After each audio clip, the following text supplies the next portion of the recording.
I've got a good answer for that.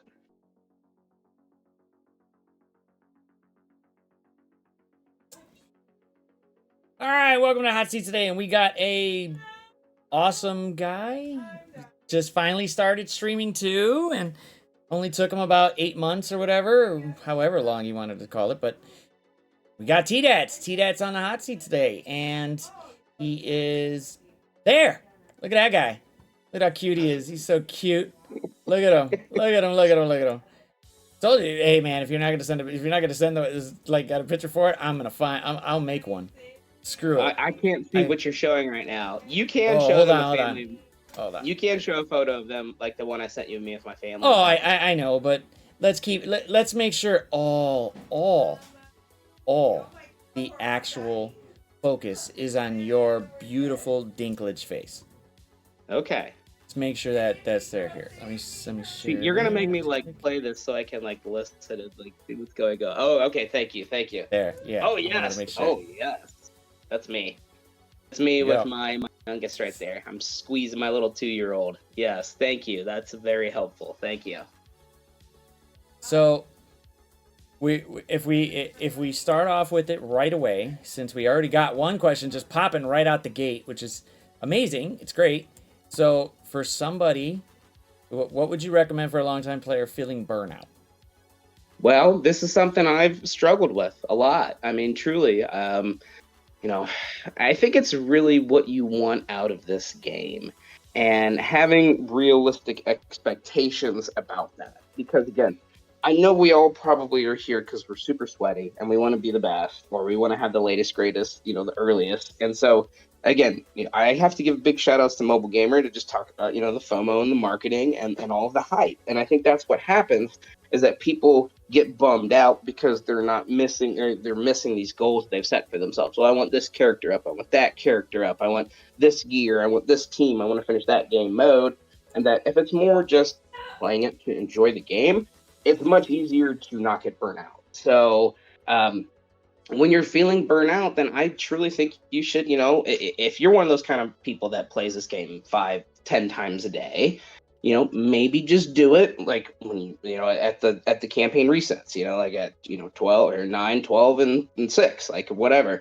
Just get your campaign energy and do your attacks and auto your stuff through and just let it go. Because again, for me, it's really gotten to the point where this game is much more about the community. I mean, like, to think about all the things that we've done and this journey that's happened over the last couple months and how, people doing different things kind of just culminated to this whole big series of events that we've had over the last couple weeks, the Grimm's costume and the fundraiser and all the other fun stuff that's happened since then. It's just been really, really fun, man. Like, and that's really the core of why I enjoy this is that, like, I don't hang out in Twitch all the time, and all these different, people's, chats because, I'm having fun, guys. Like, I wouldn't be hanging out if I wasn't having fun.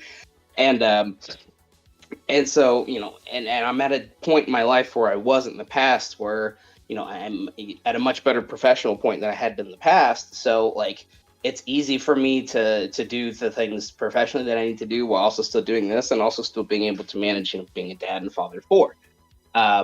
That was far more complicated for me in the past, and I probably played the game less just because I had less available time. But when you're a dad with 4 kids, like there's 4 small children, like I have lots of idle time, I'll call it, where there's not much to do. And again, this whole journey for me started back in COVID, where we go into lockdown. Of course, I've got 3 kids at that point. We're in lockdown and we're trying to just figure out this world, and I'm just like crazy, like worried about what's going to happen.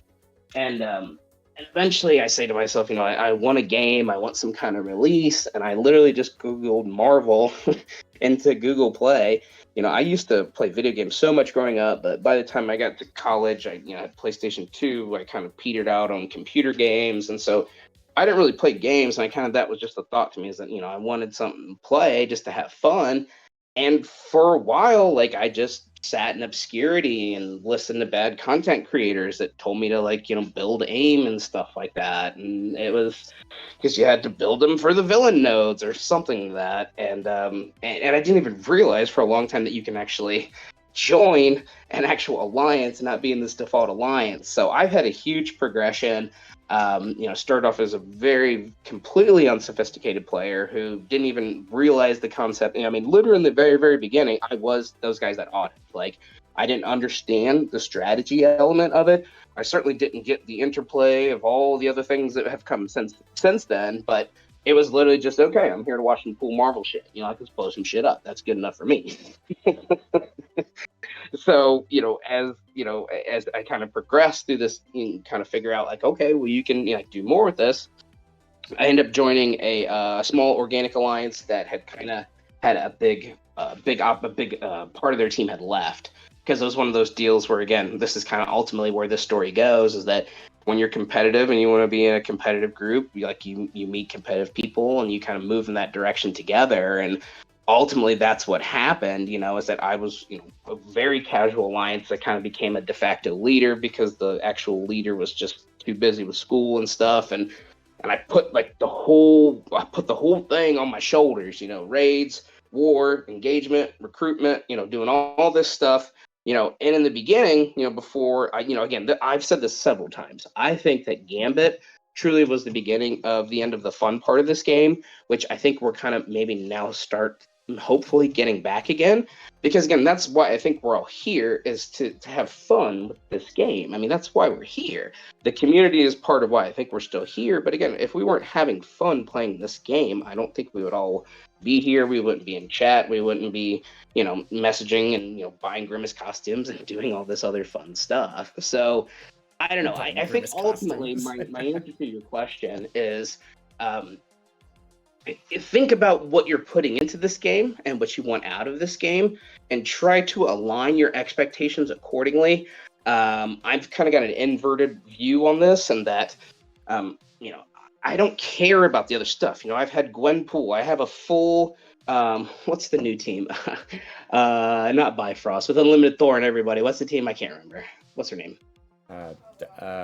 Nowhere. Yes, I have a full Nowhere, and all of them are at least like 4 or 5 stars. I'm ready to go, but they're all sitting at 1 because I've had other priorities. I'm building for CC and trying to get, my APOC to a bigger APOC. And so, again, I'm not caught up in the hype, and that makes me able to just enjoy this game a little bit more. And I think that helps mitigate any potential for burnout. And, when you don't care, it's a little bit freeing, And I know everybody wants to be the sweaty best, and I see, again, this is the big part of why we like it, is that we're all competitive. I mean, again, I think that's also a huge fun part of this game, is being competitive, who's being the best. And that's kind of, one of the mindsets that I've always wanted to be the best at whatever I was doing. So, playing this game it's like, I started to realize, I mean, it's a Bible, like, for you to know, 200 and what are we up to? 15 characters, to know their kits, to know if they're a villain, protector, and mystic, to how they interact. And then you think about rooms. There's and just, like, it's a lot, man. It's a lot for people to understand and to process. So, and for a lot of people, I think this is also something I think hasn't been talked about a lot, is that you have to understand there's a very, very, casual base to this game that doesn't care about spreadsheets and doesn't care about min-maxing, and like, they literally just go in there and they push auto, and that's good enough for them. I mean, right? I mean, have you experienced that? I mean, you probably haven't recently at the level that you're at, Zero. I mean, right? I mean, okay, so I've been playing for close to 1,500 days, so I've been around for a little bit, just a little bit. But my experience for the first maybe year, I didn't know streaming was the big thing. I didn't know YouTube was out there. There could be videos of this shit going. I just happened to stumble on them. And I was playing Star Wars Galaxy of Heroes first. And I saw Arnold, Mobile Gamer, and them, and then I saw Strike Force, but I didn't know that they were, like, there was something there or whatever, and I didn't know Mobile was going to there. But I saw Valley, and I was like, oh shit, this game looks pretty cool. I like Marvel. I want to play these guys. And I didn't care about the kits or nothing. I was just happy that, there was a character in there that I liked, or I wanted to play with, or I wanted to do something with. And I mean, after so many, that first year or whatever, it felt like a grind, but I didn't know it, but I was okay with it, because the way I saw video games was, if it's not a challenge, what the hell am I playing it for? Like, I'm not gonna play a game if there's no challenge. The fuck's the Well, point then? I'm just standing around. Did you play turn-based RPG games growing up? I guess let me ask you that. No. Well, no. Every now and then I would stumble onto something. The only one the only RPG, the turn-based RPG that I thought was hilariously fun was Super Mario RPG. I thought that thing was hilarious, but there was a lot more limitations on stuff there that you couldn't do in here, which would be cool if they could incorporate it, because once you get to a certain point, if you focus everything on damage or whatever, you can't go back and try to, build up their health or build up, something else on the other side. It was like, oh shit, maybe I should have rethought this before I went down this road. But here you can kind of do, they're kind of got stuff set, but there's just little different mechanics to it. But my whole thing with playing video games from the start was, if it's not a challenge, I'm not going to play it. And I saw the top players doing some fun shit, but I'm going, man, I don't think I'm ever going to get top 100 in Blitz, so I'm just going to go ahead and play how I want to play for a while and try to figure this game out. And then when I stumbled onto the community part of it, it was like, holy shit, a lot of people actually playing this game that are pretty interesting. Okay. And then started getting involved with it, started listening, started doing that. But if I'd have to equate it to burnout, the only way I equate it to burnout is if there's nothing in the game that I can do where I can't actually battle in a match. That's where I feel burned out at. There should always be something in here where we have to actually battle it. Not sim it, not kind of just go over it, just to battle it, because that's what this game is. It's a turn-based game, not a sim-based game. So I try to focus on, I want to battle. I want to get my characters up to a certain point. I'm going to try to do so without spending any goddamn thing of money before I get, tipped over in the bathroom or something for doing so, and then enjoy my game. If I find some like-minded people, great. And I found some like-minded people, and just in every community, you find some freaking douchebags. And I don't know, man, they just... Yeah, and I never really knew there were strategies like that they were so, like, really that intertwined. But then I started to notice when, like, team synergy started coming around, and then they started making the kits a lot longer when they just weren't, like, 1 or 2 lines. It was like, holy shit, it's starting to get, like, a good paragraph. And then came a book. But it's the nature of this game. If we want it to evolve, we have to know that it's going to get a little bit more complicated, but you got to be willing to deal with the complications and also the benefits of that coming with it. Now, are you feeling burnout with this game, or is it just... Because I mean, you got a totally different mindset than I do. No, I'm not burnout right now. I'm having more fun than I've ever had, but that's probably because I've been streaming and hanging out with you guys. I'm used to, when it's time for campaign energy reset, I do my attacks, I get my stuff in. I'm at the point where most of my stuff is simming, unless it's, of course, war or CC. So, no, I've been trying to save my stuff up so I can, like, have something to do with chat, and it's more just a matter of trying to work out the logistics of me being able to have some time away, and, of course, making it a reasonable amount of time where I'm not going too crazy and going on too long. Because my problem is that once we kind of start get going, it kind of gets hard to shut everything down. Yeah, well, you got 3, right? 3 kids? I have 4. 4? Jesus fuck, dude. I have 4. Oh, god damn. So my oldest okay, is 7 and my youngest is 2. Oh, she'll be 7 in November. Jeez. Yeah, see, I guess I started when she was 12, so I'm dealing with her in high school. So that's a fun fucking thing for me. But I mean, she's got her own set of friends. She's got her own things to do. If I would have started somewhere around there, I definitely would not be streaming as much now as I would be if she was still or somewhere around that age. But here, I know she doesn't want to do a lot of stuff with us, but then sometimes she does. But I've set it in stone, the time periods that I'm going to stream and the time periods I'm not. And the only time that I'll go in with that is if, like, Taco or somebody comes in and says, hey, I want you to join this, or hey, can you do offer review, or hey, can you come and do this with me, or something like that, where one of the CCs needs something. Other than that, I completely keep at it. Saturday at like 2 to 4 p.m., whenever my wife gets home from work, you got me till Monday, 5 p.m. Let's roll. And No, I agree. And conventional wisdom is to have an OBS and to have a camera and a microphone and to have all this usual stuff. But the reality is that, unless I want to like lock my door and have my children like pounding on the door or like coming in every like 30 seconds, like I don't think it would be a particularly enjoyable experience. So, so of course, but that's kind of going to be part of the fun once we're at that point. I've got some other stuff going on, with my life that I'm trying to work through right now that I'd rather not talk about. But so, I have these big plans, but again, for me, this is kind of what I'm saying. Conventional wisdom says do it this way. I don't want to do it that way. I want to do it my way, which is, the way that I want to do it and the way that works best for me. And, and I want to have fun. I hit affiliate within about 10 days, which was just an amazing, amazing feat. I cannot believe how wonderful this community is. And, getting rated from Set Raven, White Noise. I think you might have rated me once. Cleaning Agent, like you guys have all just been really supportive and helpful, and just there for me trying to do my thing. And again, I really feel like the bigger we grow this community, the bigger the pot's going to be. I mean, we want to try and bring people to the scene here, and and I think maybe we're trending in a positive direction. Like I hope that.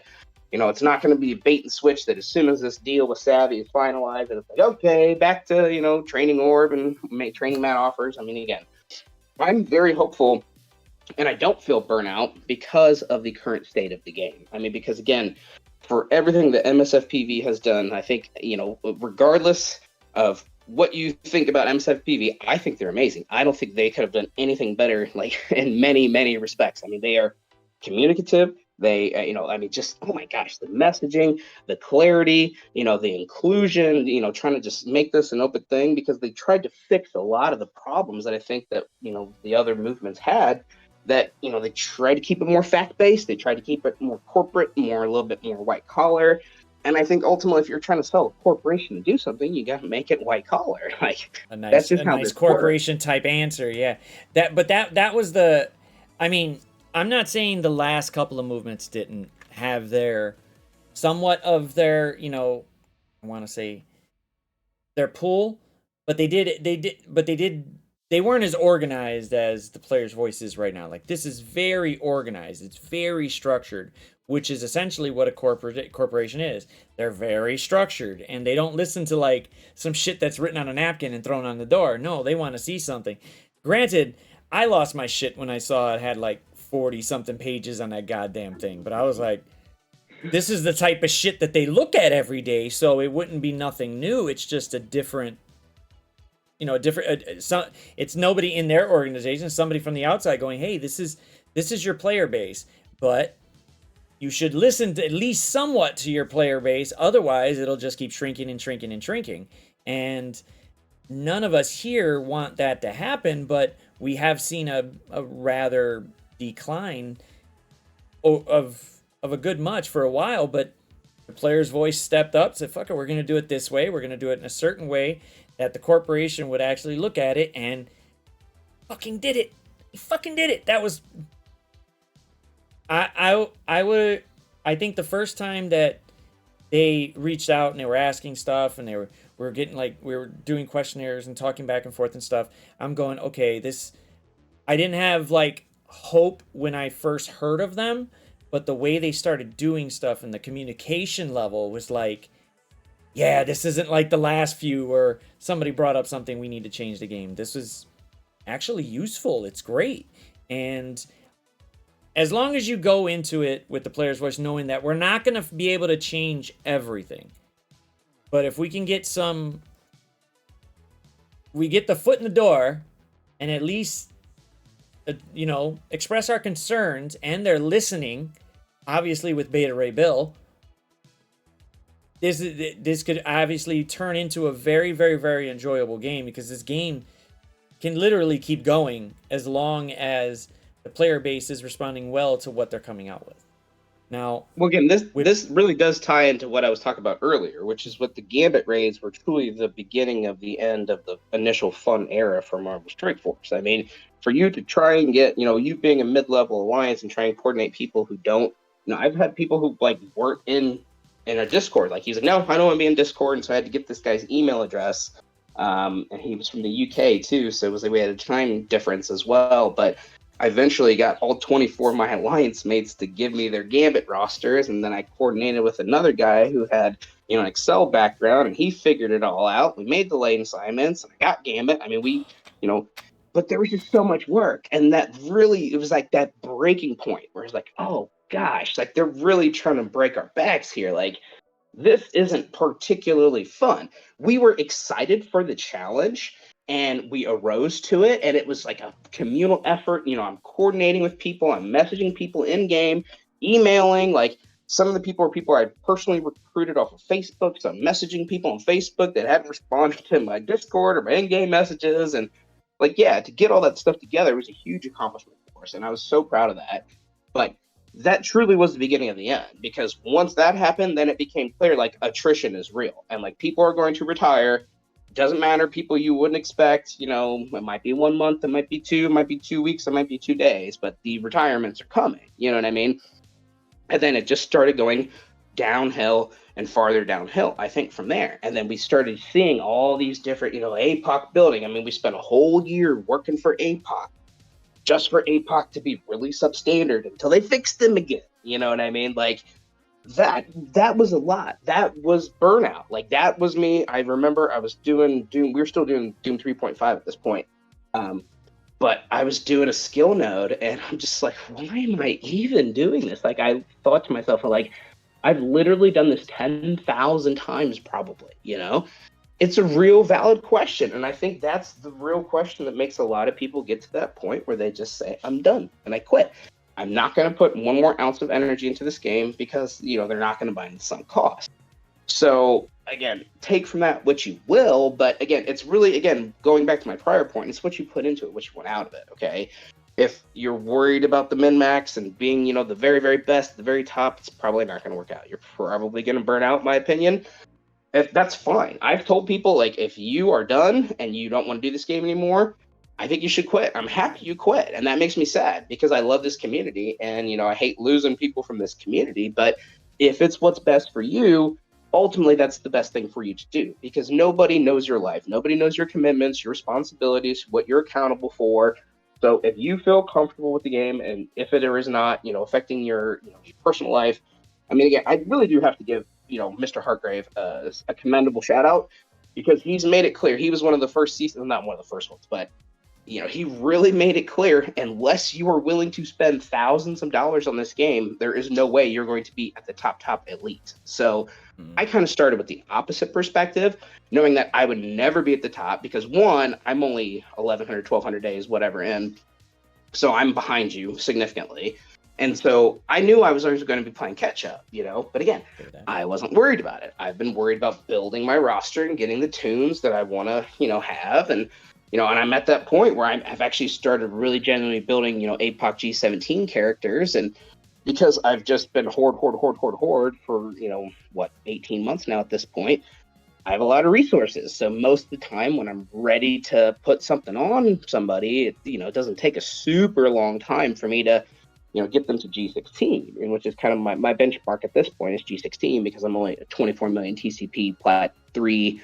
I'm in Plat 2 and CC. So, I don't particularly have, these huge mega Kraken battles like you guys do, because again, my experience is different. And I think that's kind of what's fun, is that I'm sharing my unique experience, and that's what everybody's doing. I mean, why are we here on Twitch? We're sharing our own unique experiences playing with this game. Hopefully, I like learning and growing from people and, talking about things. And so when I've got people who, want to talk about things, and that's great. And then, I also love to sing and do karaoke. So we do that too. So that's fun as well. So karaoke. Keep that in the back of my head. Now, see, that's another thing why I did like streaming most of the time, because sometimes I'm not going to see the same shit that Taco sees, that Mobile Game sees, Not gonna see it, especially the team power. I'm not gonna see it. And if I'm missing a character that comes out, like if some other new character comes out and I didn't try to go for it, or I didn't buy them, or I didn't push for it, boom, I'm not gonna have it. So that team composition will never be there. So, but I do have that thought in the back of my head, like, hey, I'm okay with that. You just got to know what your level of gameplay is going into the game. This game can take a lot of time. It also can be fun if you want. It's up to you. Shark, if you stick around, maybe he might pop out. He might pop out. I don't know. I'm sweating. Yes, go ahead. Yes, you can probably see me sweating. He's pretty. There. Yeah, he's sweaty. Look, Shark, if you want to see him all wet, I'm pretty sure he'll be on his stream sooner or later, and then you can enjoy the sweatiness and the beautiful drippingness of him. Don't worry about it, Shark. If I was going to do this the legit way with a camera, I would do it inside, like during much more reasonable hours and not at like, midnight or, 3 o'clock in the morning or 6 o'clock in the morning like I have been. So, but yes, I'd get much more of a planned schedule. OnlyFans? No, I don't think so. I don't think the local bar would like that. So. Yeah, well, look at Shark there though. You know what? I that never looked like a fart emoji or whatever the fuck they're calling it. That's something totally different. I don't give a fuck what anybody says. Somebody's having some fun under them sheets in that emote. Someone's definitely having some fun. Zero, isn't that the joke? Yeah, that's just. Oh my god. Now, so besides Marvel Strike Force, this amazing freaking game that we play, probably like 85% of it is mainly because of the community itself. Otherwise, I think a lot of us would have bounced already. What other games have you played before this or during, like around it? Like what other games go ahead, I'm sorry. No, I'm trying to think, like, because I know you got 4 kids, so you at least gotta have like 10 minutes to go take a shit and maybe play a game besides MSF if you wanted to. This fucking cat opened the door and coming. What? Fuck him.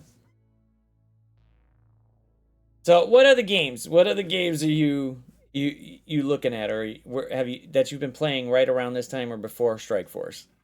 I mean, not a whole lot. I did a Simpsons world builder game for a little bit, and then I kind of got burnt out on that. But, as far as video games, I absolutely love playing video games. Like, we could talk about a lot of different, video games that I enjoyed, when I was very passionate. I mean, my first video game system was the original Nintendo, and it was actually Mario. It was the original. No, it was Super Mario. Yeah, Super Mario Brothers. And playing that for the first time and having Duck Hunter and going through that progression of from there, and then from PlayStation 1 and Nintendo 64 and PlayStation 2 and the GameCube, and just seeing where things went. I just kind of got busy once I got to college and just was more focused on just doing things besides playing games. But the one game that really stuck out to me the most that I think it's probably my favorite video game of all time, is probably Metal Gear Solid 2. I love the strategy element of that game. I love the sneaking around part of that game. It was just such a cool, unique game that I don't think there was anybody that had done it quite at that level, and it just felt like a pivotal moment. Mario Kart 64, of course, sticking out to me. Of course, GoldenEye sticking out to me. Perfect Dark on 64. I have very good memories. Oh my god! Somebody who knows what Perfect Dark is. It's great. Oh my god. Pushing 40 guys. Yeah. Jesus. Like GoldenEye was like, I don't know. GoldenEye was pretty good, but you kind of already knew what was going to happen.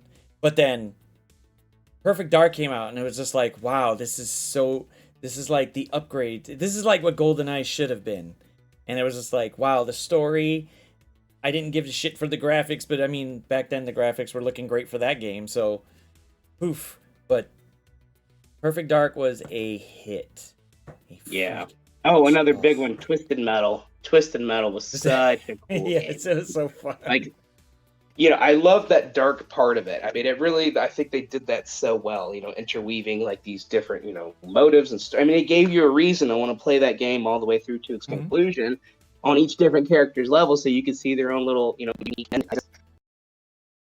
that's what I, love about games is that just the story and the movies, the Marvel movies, is storytelling. Like just Mm. why I've just appreciated the heck out of just the first cinematic art and just arc, I should say, and leading up to Endgame. I mean, just gosh, you think about 20 different movies interweaving the way that they did. The original start with Marvel and the acquisition by Disney, with the interplay of LucasArts, and just think about today is the best day ever to be a nerd. Like Yes.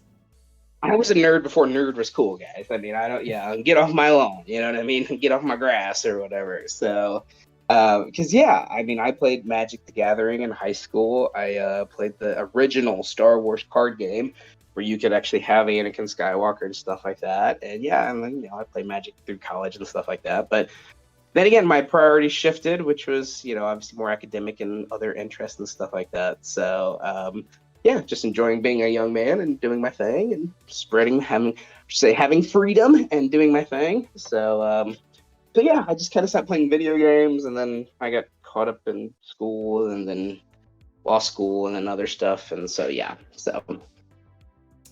Then came a wife, and then came kids, and then out of nowhere you're like, oh my god, this is like the bestest ever, and then Marvel Strike Force, oh my god, this is even better. Yeah. With a COVID-19 and recession sandwich as well. Yeah, that was, I mean, like, and 9/11 to start it all off. Yeah, that was, I mean, COVID kind of set a small precedent with everything. I mean, granted, I never knew what it was like to work from home on a consistent basis. So it was like, oh shit. But then it was like, wait, also got time to play this game. Ain't bad. Not bad. But I understood that, I still had to do work, but I still got to play. I still want to play this game. And then the game turned into holy shit streaming. And now I'm streaming it. And then poof. Now this game is a complete, I don't want to say 180, but it's totally different than when it started off. And it really started off, but the pop man, thank you, man. Thank you. Digging this thank you for the sub. Yes, I am digging the conversation with TDatz too. He's relatable. I mean, his face is relatable, as you could see. It doesn't move as much, but we know that he's happy. We know that he's happy because he's smiling. So show my cute kids and my wife. Come on, show them that one. Come on, they need to see it. Yeah, well, I mean, because again, we need to buttress what you're going to see potentially at the end here. So, yeah, but I think I think with like video games now, this is like we didn't have this back then. Back even when playing Perfect Dark, you only knew people were playing it is if they talked about it, and you heard it through something or some shit that people would probably not remember is like Game Informer. What was another magazine? It was like 2 or 3 other magazines. Nintendo Max. Nintendo. It was a Max Power Nintendo something. Yeah, I remember that. There was a couple magazines where you had to look. You could find a cheat code or maybe some walkthroughs, and you're like, "Fuck! I've been waiting to get through this level for like a year. What the hell? Yeah, I could finally do it now." Here's our get off the lawn moment. If you wanted to know cheat codes in a video game, you had to go to Blockbuster and buy it from Blockbuster. Oh shit! And it would suck when you go to Blockbuster and the game's not there. Like, the game was in here fully last week. How come it's not here now, bro? Everybody bought it. What the My favorite concept was that if you were driving somewhere and you didn't know where you were going, you better have a good plan for how you get there, because you are probably going to get lost if you don't. Or you got to be ready for the kindness of strangers to try and help you out and get to your eventual destination. That way, the one thing that my dad showed me very fast was how to read a map, look where I'm going, know at least where north, south, east, and west was, and then poof, you could figure it out. In Chicago here, a lot of the main streets are north, south, east, and west. There's a few that are like, they go a little bit diagonal, they curve a little bit, and they might fuck up your whole day for a second, but if you've driven there a few times, you'll be all right. But that's the first thing I had to learn how to do, because I was like, man, this city is pretty big once I finally got a car. Well, Now, that's again where we're at in society. We don't know like where things are going to go. Like for you and me, like for me, I was Nintendo. I was like 8 or something when it came out, and but for my son, he loves to play on my tablet. He's figured out and unlocked things on my tablet that I don't even know what he did. That I had to factory reset my tablet. Like it's crazy to think, how quickly things progress and how people are able to, how, children who are born at this point versus, 5 years or 10 years or 20 years, like what their unique experiences based upon technology and other stuff, how crazy that is and how is it going to affect them 40 years from now? I don't know. I mean, parenthood is a whole bunch of just you do your best and you hope for the best because you don't know. You know what I mean? Where's the balance between too much and too little tablet? Because trust me, I don't give my son tablet hardly at all. Like it's a big thing because he constantly asks for it. So we have to like fight him. Like, no, you need to get tablet. It's a big deal. It's a limited amount of time, and then we usually hear about it for quite a bit afterwards. But again, where is that line? Trying to work from home. I've got cord or whatever. Like, sorry, I got an airplane flying overhead. I've got cord, or I, got an important phone call I got to take, and I'm working from home because my kid is sick. Well, I mean, again, guys, I've made that decision. I've had to do it several times. I'm sure, people in a similar situation have had to do that too, and it's tough, man. Where is that line? I don't know, but, I don't know. I'm just presenting the question. If anybody has any insight or has any questions there, let me know. So, well, I mean, I understand it because video games can be a good positive and or negative. Remembering from back in the day, I think it was kind of a negative but then again, nowadays we could save a game and roll away and then come back 3 days later and we're fine. Back then, you had to leave that motherfucker on and hopefully somebody didn't turn it the fuck off. Otherwise, guess what? I got to do all that over again and I did not want to do it again. So, one, it was a money hog, electricity hog, and two, you probably get bitched out from your parents going, why the fuck is that TV and that thing still on? Like, my bad. Got a little addicted there. Sorry. No, my favorite part was always, Mom, the internet, get phone. Again, you guys have to understand, for those of you who are younger, the internet was so slow. I mean, you had to have a modem which connected to a phone line, and it had to dial a number. It was like, and there was all these weird noises, and then you connect to it. And because it was such a slow, unstable stream, there's glitching. It takes forever to do this stuff. But just to be able to think, oh my God, like you've got the encyclopedia right here at your fingertips. I mean, again, think about progressing where things were. That was at the beginning, and now here I am as a father with my own children, and how we've come full circle here. So with now we've got tablets that are we've got ChatGPT, we've got this is a brand new world. I mean, like it's crazy. I think one of the things I would recommend from a parenting standpoint is always to try and think about your kids in the context of where they are, because it's easy for us to say we think we know what's best, but again, that's conventional wisdom based upon what we knew or what we were taught at the time. And I don't know if that necessarily applies to the current world we live in. I mean, the world we live in is so different than, even, 10, 20 years ago. It's so different. It's so complicated. And I only foresee the world continuing to be more complicated, more sophisticated, being more intertwined as time goes on. So I don't know if you can hear this. I don't think you can. Yeah, you can't hear it. But I'm playing the AOL thing, the AOL sound. So everybody, if you didn't know what it was, this is what life was like back in the day, where you hear that shh, that type of shit. It was annoying, but it was like you had to sit there and wait for everything for it to connect, for you to go in, and then once you got rid of that, and once you got rid of dial-up, and then you got DSL, you were like, wow, this is so fast. This is great. Out of curiosity, did you have any fun with LimeWire and Kazaa? Oh boy. I guess since it happened and I disclosed it to the bar, I can go ahead and talk about this. I got a copyright notice for. I mean, I said, did you know about it? Whether you want to go further into it, I just said, did you know about it? Oh no, I don't care. I mean, again, this is a long time ago. I don't do this shit anymore. I ain't got the time for all Well, they're not that. around. But They're not around anymore. yeah, I just goes to the bar. They were fine with it. They gave me a license, so I'm good with it. Hmm. No, I got a copyright notice from NBC Universal when I was, gosh, I think it was in my undergraduate time. Yeah, got a copyright notice for The Office, is what it was. They didn't like the. I think it was a uTorrent. I think is what it was. Is what I was Oh. using. Now there's uTorrent, BitTorrent, all kinds of torrent files and stuff, or magnet files that you can get. But LimeWire was the big one. Then it went away. Then it went to Kazaa, which is the same thing. It just downloaded Oh yeah, torrents or magnets. But I mean, there was so much shit on there that people were putting up, and then I know the whole big thing about it. And they were like, this, that, Napster was the big one. But I mean, I never seen a lawsuit go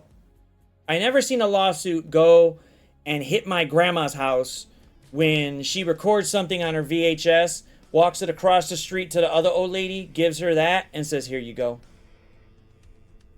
that's true. But Never no, saw. you actually saying that like it kicks some memories around that I kind of hadn't even thought about. Um, I had started undergraduate by that point. So in my undergraduate years, yeah, everybody was doing that. Now that I think about it, though, I mean, it was, there was definitely rules about it, but people were doing that left and right. I remember, they're sharing everything, like movies, videos, adult entertainment. I mean, all kinds of stuff. Like, yeah, but yeah, all that stuff was available. It was available. I definitely do remember that now that you say it. So Yeah, there was a lot of stuff that wasn't readily available in a magazine, or what was it, Cinemax, where you weren't squinting, you weren't doing this to try to figure it out. You just knew, yes, now I could get all kinds of shit, whether it was, something that you should get or not. However, then again, once they started cracking down on it, it was like, oh shit, man. Well, guess I won't be downloading there from no more. Let me go try something different, and then it started to evolve into this new stuff. I knew Beetlejuice was gonna pop out of somewhere. Um, but like back in the day, there was so much stuff that you could find, whether it was like work, documents or something, games, movies, you could find it all and then just have it. Like, I don't think I bought anything for a while, for at least a couple years, because I was just too busy downloading it. That's all I was doing. I found somebody, boom, download it, went away. The only thing that was hard was the PlayStation games and burning it on a DVD correctly, so that way I can go play it on the PS, on my PlayStation. Other than that, oh, I was boom. definitely a big mixtape maker. Like I Ooh. loved making mixtapes. I still to this day. I mean, that's essentially what I'm doing. Like on my stream, I feel like is making mixtapes. Like what is the vibe? What are we feeling? What are we listening to? Am I going to sing to it or not? Am I going to rap to it or not? That's kind of what I like to do. You talking about computer games and kick something else around too. I'd have to say probably my favorite computer games would have to be StarCraft and Command and Conquer Red Alert.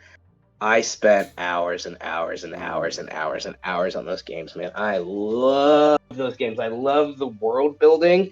And I think now that we're talking about it, kind of that in part makes me probably part of the reason why I like hero collecting Mm. is that, it's your world building, but of course it's different. You're building characters, but kind of that whole you're in control of your domain. Like, are you going to build this or that in this order? What do you want to do? And, kind of that autonomy. And again, that's what, I think video games give to a lot of people is like that godlike feeling that like you're in control. You have complete power. I mean, that's such a cool thing. I mean, if you guys didn't know about this, but just the amount of studies, and I know Mobile has talked about this a lot, about psychological engineering and stuff and marketing and how they try and figure out ways to exacerbate addictive tendencies and the amount of science and money and marketing that's out there to try and get people addicted to this stuff is insane. Like, I don't know if people know it, and that's why I'm saying that, because of course most people here are probably pretty sophisticated, but maybe if you're not, like, I can again, you know, I don't want to say I haven't seen it personally, but I know enough to know that it absolutely happens. It absolutely happens. So, Yeah, there's a lot of interesting psychology when dealing with video games, especially with I think it's what we've noticed is that I mean, it does give you a nice little break if you're stressed or anything like that, to go to a different spot where whatever game that you see, whatever game that you tend to be in, it gives you that release to go, hey, you know what? I don't need to think about this bullshit for a little bit. I just want to play this little game for a bit, relax, let me reset, boom. And it can be useful. However, some can take it to like a total, like the opposite extreme of like, holy shit, dude, I'm starting to do like, what do they call it? Swatting? Yeah, swatting back in the day. Swatting motherfuckers. I know they still do it now every now and then, but swatting somebody for like, dude, is it really that big of a deal that you got so mad that you nearly ended somebody's life because you lost at a video game? Kinda gotta let it go, bro. Just let it. Find a game that gives you peace. Like, find all the games that just made you go, wow, I really want to play this. I really want to beat it. And a lot of the older games did that. However, growing up, we knew the fact that if we turned off the Super Nintendo or Genesis before Game Genie, we weren't going to be able to save that motherfucker. That shit was gone. That thing was done. You better know how you got to the top level. Otherwise, not moving on. It's not moving on. Sure, but I think Zero, I think you would agree with me that I think the world has become significantly less toxic. Like, and I think that's ultimately a good thing. You know, people were brought up that it was okay. What are you, the conchla or whatever? Like, it's just totally normal for you to hit somebody with the sandal or whatever. Like, you know, I think you got to try and think about things of where they stand. Now, I'm at that point. I don't want to ever hit my children. Like that's not something I want to do. I think ultimately we all kind of got to be accountable for our own actions, I guess, for lack of a better phrase, and not trying to perpetuate things that have existed in the past just because kind of that's what you were brought up to do. We get toxic in a fun way, and Purple Sticky's chat. We get toxic in a fun way here in your chat. You know what I mean? But ultimately, I think it's good that the world treats people who aren't white better is ultimately a good thing. I mean, we treat women better. We treat, minorities, men, women of color. I think ultimately it's toxic. Now we're starting to appreciate people who have other differences with, gender differences as well. That I think is important to acknowledge that it may not make sense to some people, but that doesn't matter. I mean, do you care about women's rights, or do you care about, black or brown people's rights? I mean, I think it's at this point it's kind of that simple that even if you don't understand, you should try and acknowledge that you don't understand. I guess ultimately is my main point. No. It's a good thing. I think there's certain chats where it is toxic, and there's mainly one, and we don't even need to go into that motherfucker. But it's just to the point to where if it involves any actual like bodily harm or something like that, or where it's going to like be completely racist or completely bigoted or completely just outside of the realm of the game in terms of everybody having an enjoyable time on stream, then it becomes like, okay, that's toxic. Purple Sticky, my chat, Juice chat, others chat, we have kind of, I guess we've all friended to a point to where the boundaries that are out there normally for society are kind of gone, because we're mature enough to know that, hey, we're just joking around. We're not meaning anything by it. Otherwise, all the shit that Ceci sends me, I should basically just go after this motherfucker. But I know where he's coming from in it, where it's a fun joke about it, and hence why I mean, for like the first maybe 6 months or so, I didn't mention anything about it. But somebody mentioned the chair, and I said, fuck it, I might as well roll with it. It's here. It's not like it's going anywhere. And I jumped with it. And I think I wanted to see the extent of, I don't want to push boundaries, but just to see if people were willing to have that conversation and to understand that there is a comical undertone behind it. There's nothing mean about it or whatever. And sure, every now and then there'll be somebody new in chat, and they'll be like, "Why are you making fun of like the guy in the chairs? Because I'm the fucker in the chair." 30 minutes anyways before I And then they finally get the whole meaning of it, and that's kind of why I did it, to where we can have that type of conversation with it. Because I mean, all in all, if I go outside right now, doesn't matter the fact that I know all my neighbors and shit, they're still gonna stare for a good second and then go, "Oh shit, that's him," and then go move about it. I know it's gonna be there, and I don't have a problem with it. I understand it, but I would rather people have questions, and we could talk about it, and we could have some fun about it, and we could joke about it, instead of just going, "Wow, man, that's fucked up for him." Or something demeaning. Yeah, there's on chat here. People are talking about Doom and Quake. Yeah, those are some great games. Quake. I liked Doom. Quake was all right. I actually preferred Doom over Quake. I preferred Doom over Quake. I mean, Doom was first. I mean, you kind of gotta. I just first and last syndrome, primacy primacy and latency effect, right? Now, I actually enjoy. Did you ever get to play Mass Effect? No, I didn't. That was after my time. Oh my god! All right, so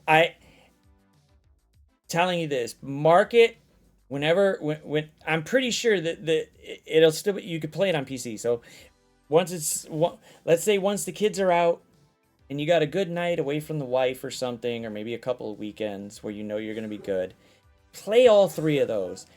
Still, that game came out a decade ago, and that game is amazing. The story in it is just amazing. The build up to it was like, holy shit. Wow. Like, they kept it in-house. Don't go after that. But the first three Mass Effects were really good, and you could see the quality of where they wanted to go with it. Plus, it's a first-person shooter, so yeah, the multiplayer Mass Effect 3 was awesome every time I got to play with a couple of my friends with it. It's just like, it wasn't Halo or nothing like that. It just had it had a different feel to it than those. But a very good storyline where you'll be going, God damn.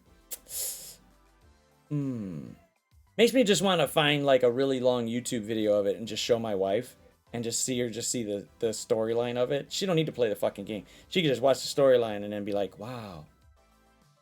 Were you really watching Aliens that game F6? for me, I think that game for me, I think, is Resident Evil. I really do. Like, that was such a cool game, man. Like, the first time I played that game, and of course, the first time you saw that movie, however many years later, loved Resident Evil. I actually, kind of during this whole stage I was telling you about getting in Marvel Strike Force, I was watching some guy playing the remake of Resident Evil 2, and where they're the big one. I forget how all it goes, and that was just like really cool. Like I was geeking out watching this. I got through like 14 parts of this thing, watched this guy start playing it for a really long time. And that's also kind of what pointed me in the direction towards, Twitch and everything, is that, Offer Review was the thing that brought me in. And then the Rage Views the Rage compilations is what brought me to Twitch from there. It's been a fun journey, guys. I'd like to think about, because I've only been on Twitch for, I don't know, like 14, 16 months or whatever. And think about how things were and how things have changed in this interim time. It's been crazy, man. Like, things have just continued to accelerate, and it's just been a really fun journey, like hanging out with you guys, and of course hanging out in chat, and been hanging out for a very, very, very long time before I ever wanted to try and do my own thing, but just because it's just been fun, And Comrade, I saw those Venora cats.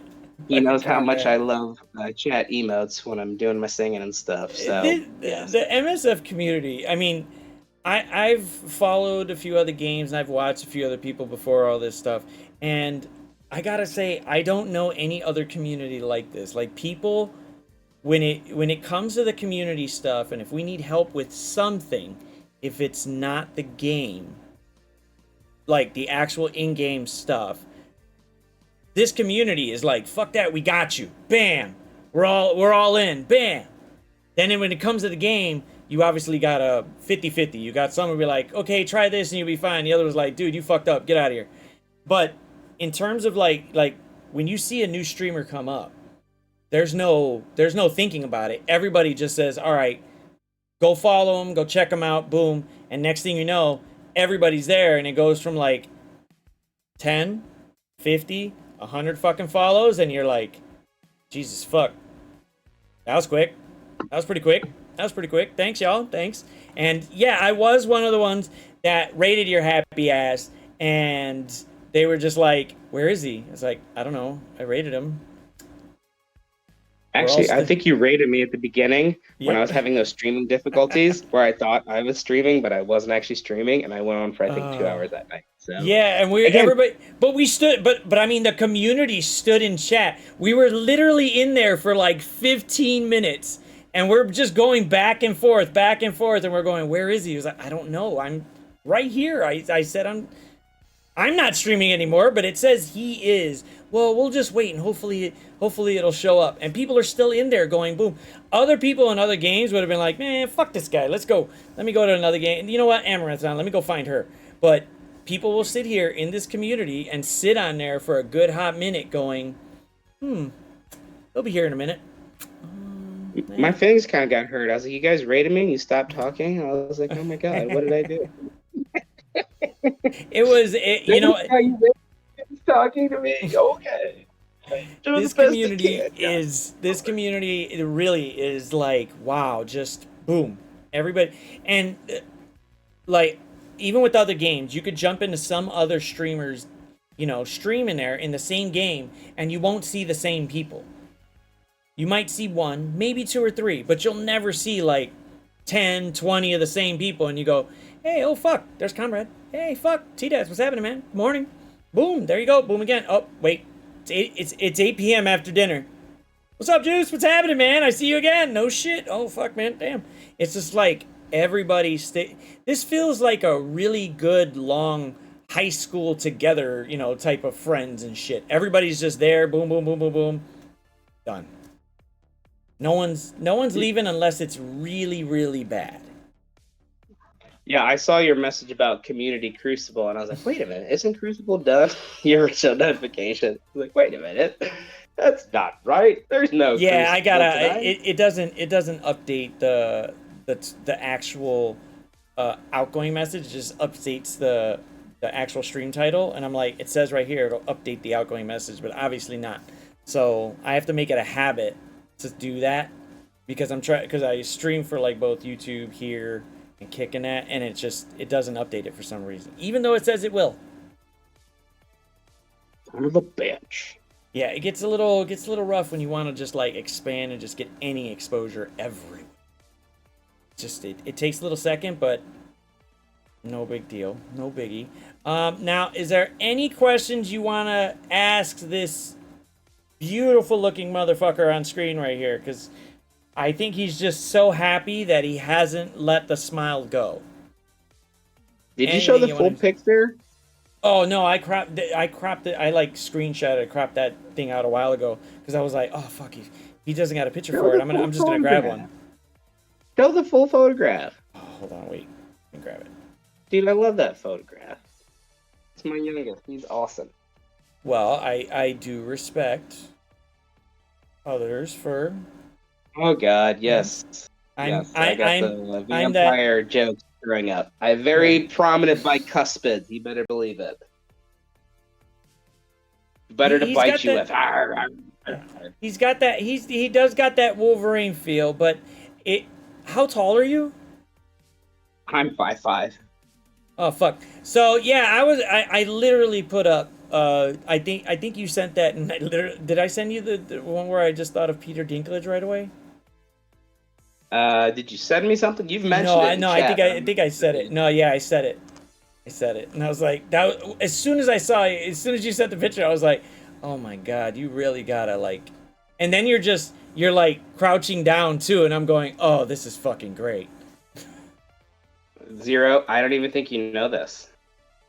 I'm a 3rd-degree black belt in Taekwondo. What? With over 20 years of teaching experience. Hey, what? Yes. Boom. Okay, let's see here. Oh, why didn't it change? That's weird. So I've had to learn how to utilize my size to my advantage, for lack of a better phrase. Why